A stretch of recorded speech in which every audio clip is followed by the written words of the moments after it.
అన్నాద్భవంతి భూతాని అని భగవద్గీతలో భగవానుడు చెప్పాడు. అన్నము నుండే సమస్త ప్రాణికోటి ఉద్భవిస్తున్నదని భావం. ఇన్ని ప్రాణుల ఉద్భవమునకు కారణము అవుతున్న అన్నాన్ని పరబ్రహ్మతో సమానముగా మన శాస్త్రాలు ప్రస్తుతించాయి. అటువంటి అన్నమును దానం చేస్తే వచ్చే పుణ్యము ఎటువంటిదో వేరే చెప్పనక్కర్లేదు. దానాల్లోకెల్లా అన్నదానం మిన్న అని సనాతన ధర్మం చెబుతున్నది. ఇక్కడ అన్నం అంటే కేవలం బియ్యాన్ని ఉడికించినదే కాదు, మనం ఏదైతే తింటున్నామో దానికే అన్నమని పేరు. ఆ అన్నం పరబ్రహ్మస్వరూపమని, అన్నాన్ని వృధా చేయరాదని, అన్నాన్ని నిందించరాదని వేదం చెబుతున్నది.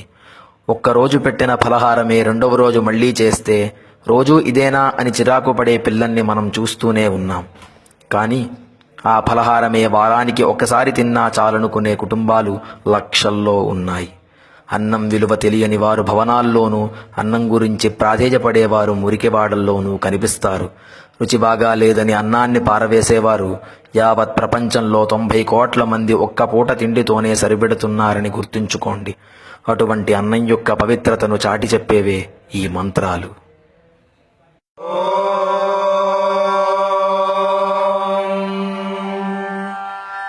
అన్నాద్వై ప్రజా ప్రజాయంతే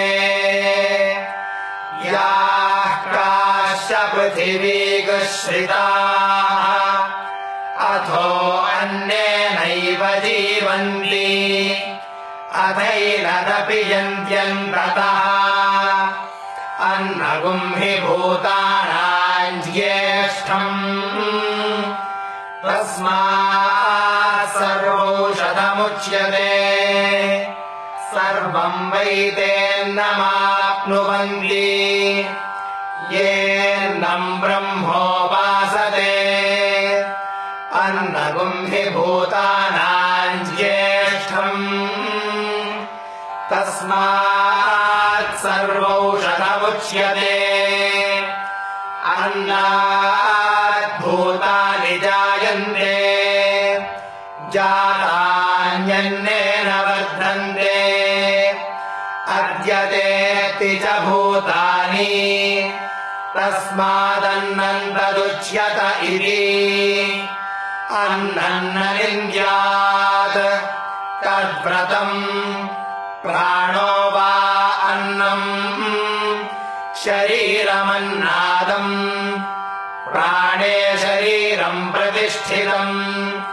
శరీరే ప్రాణః ప్రతిష్ఠితః తదేతదన్నమన్నే ప్రతిష్ఠితం స య ఏతదన్నమన్నే ప్రతిష్ఠితం వేద ప్రతితిష్ఠతి అన్నవానన్నాదో భవతి మహాన్ భవతి ప్రజయా పశుభిర్బ్రహ్మవర్చసేన మహాన్ కీర్త్యా అన్నన్న పరిరక్షీత తద్వ్రతం ఆపో వా అన్నం జ్యోతిరన్నాదం అప్సు జ్యోతిః ప్రతిష్ఠితం జ్యోతిష్యాపః ప్రతిష్ఠితాః తదేతదన్నమన్నే ప్రతిష్ఠితం స య ఏతదన్నమన్నే ప్రతిష్ఠితం వేద ప్రతితిష్ఠతి అన్నవానన్నాదో భవతి మహాన్ భవతి ప్రజయా పశుభిర్బ్రహ్మవర్చసేన మహాన్ కీర్త్యా అన్నం బహుకుర్వీత తద్వ్రతం పృథివీ వా అన్నం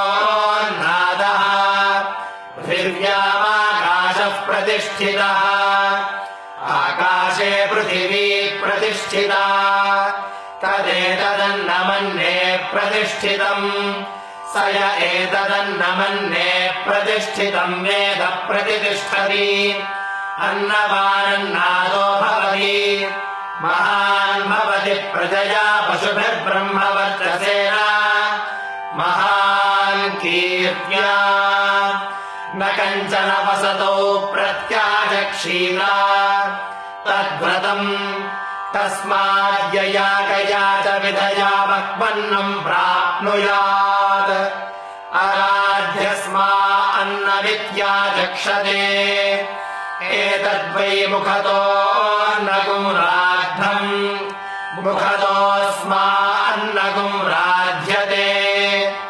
एतद्वै मध्यतोऽन्नगुं राद्धम् मध्यतोऽस्मान्नगुं राध्यते एतद्वा अन्नतोऽन्नगुं राद्धम् अन्ततोऽस्मान्नगुं राध्यते य एवं वेद